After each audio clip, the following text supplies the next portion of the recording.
সাভারের এক প্রভাবশালী সাংবাদিক নাকি অপরাধ জগতের মাস্টারমাইন্ড? সাভারের এক প্রভাবশালী সাংবাদিক যার নাম জাহিদুর রহমান এনটিভির বিশেষ প্রতিনিধি পদ বাকি নিয়ে নিজেকে সাংবাদিকতার আড়ালে ক্ষমতার খেলোয়াড় হিসেবে প্রতিষ্ঠিত করেছেন তিনি। কিন্তু তার পরিচয় কি শুধু একজন সাংবাদিকের, নাকি এর আড়ালে চলছে ভয়ঙ্কর সব অপকর্ম?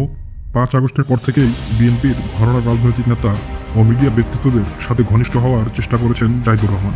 এমনকি গত 22 ডিসেম্বর 2024-এ আমার দেশ পত্রিকার সম্পাদক মাহমুদুর রহমানের সঙ্গে ছবি প্রকাশ করে নতুন বিতর্ক সৃষ্টি করেছেন তিনি। কিন্তু এখানেই শেষ না।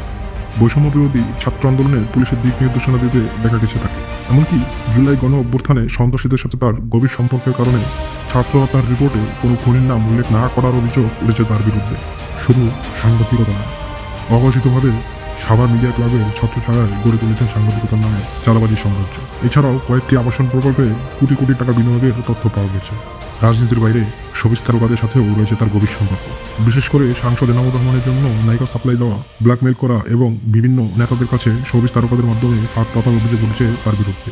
সাভারের ছাত্র সমাজ ইতিমধ্যে তার বিরুদ্ধে তদন্তের দাবি জানিয়েছে। বৈষম্য বিরোধী ছাত্র জনতা তার সমস্ত সম্পদের তথ্য সংগ্রহের জন্য সংশ্লিষ্ট দপ্তরে চিঠি দিয়েছে।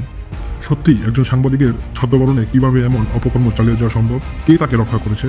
আর কতদিন আইনের চোখ ফাঁকি দিয়ে ঘুরে বেড়াবে এই ব্ল্যাকমেলার? সত্য কখনো চাপা থাকে না। যতই ক্ষমতার আড়ালে লুকিয়ে থাকুক, একদিন সব অপকর্মের হিসাব দিতে হয়। সাভারের মানুষ কি আর চোখ বন্ধ করে রাখবে, নাকি এবার জাহিদুর রহমানের সমস্ত অপকর্মের বিচার হবে?